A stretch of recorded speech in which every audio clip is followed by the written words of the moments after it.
So what am I doing here? I'm chopping my vegetables and preparing them for blanching. Now, what is blanching?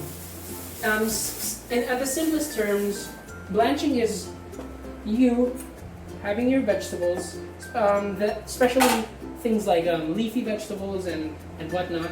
You're getting them, and you're trying to sustain that crunchiness. Because the problem usually what happens when you boil these vegetables is that they lose their crunchiness, they become really soggy, especially if you overcook them. And we don't want that. Of course we don't want that. So what I'm doing here is I'm preparing the vegetables for blanching. So blanching is the process where you boil your vegetables and then immediately after boiling, you dip them into cold water. Now, what is the purpose of this? The purpose of this is to be able to retain that crispiness. Because, when you boil your vegetables, you tend to end up making them soggy, especially if you overcook them, become really soggy. And we don't want that, of course. So what we're going to be doing here is we're going to be taking our vegetables, the fresh batch of string beans. Just take a few. And we're going to make sure that that crispiness stays. So let me tell you a little bit about my my history in dieting and what I've been doing, what kind of dieting I've been doing. You could probably already tell that I'm very fond of soup. I am a soup eater, and my diet, and this is a diet that I found to be very effective. In under a week, I'm able to lose around a kilo or maybe 2 kilos if I stick with it and I'm very strict with a very low carb diet. But of course, if you take this on average and you really don't want to starve yourself, you could lose maybe about a kilo in a week or in 2 weeks maybe. No guarantees, of course. Everyone is different. Every body type is different. But what I've been doing really is that I've only been eating soup at night, or more. To be more accurate, is that I only eat soup for dinner. Now it may be a little intimidating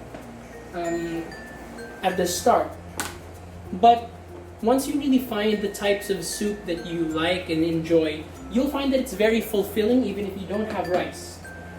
Because, as I already mentioned previously, the beauty of soup is that you have all these nutritional values being retained in the water while also being hydrated. It's delicious and it's fulfilling. So I'm going on with the blanching process, and I'm just going to pour. I'm going to take my strainer here. I'm going to put it into the boiling pot. Sorry, and just pour our cold water in.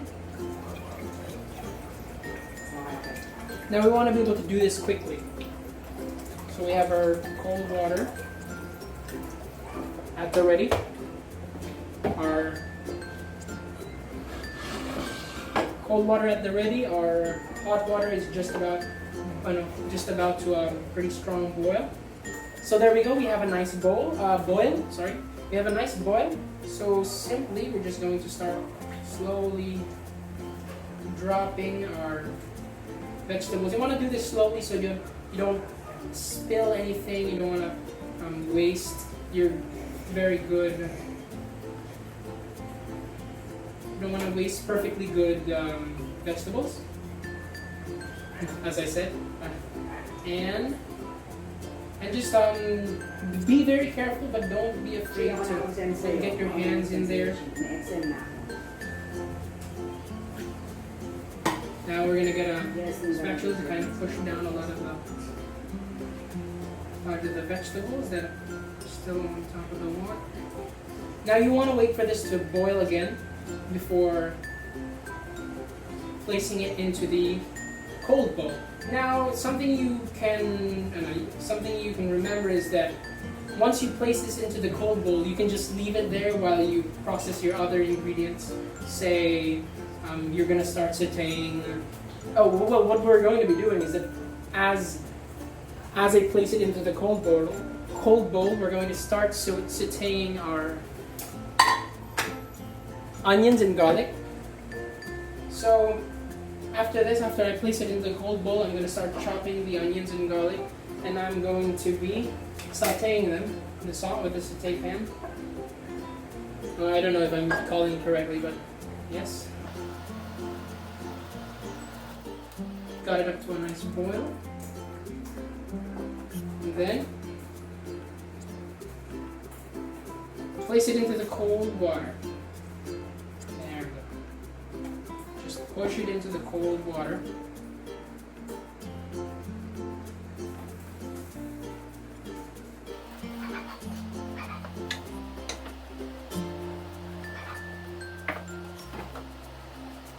Now that we have it in the cold water, we're just going to let it set. And we're going to start our chopping and our sauteing.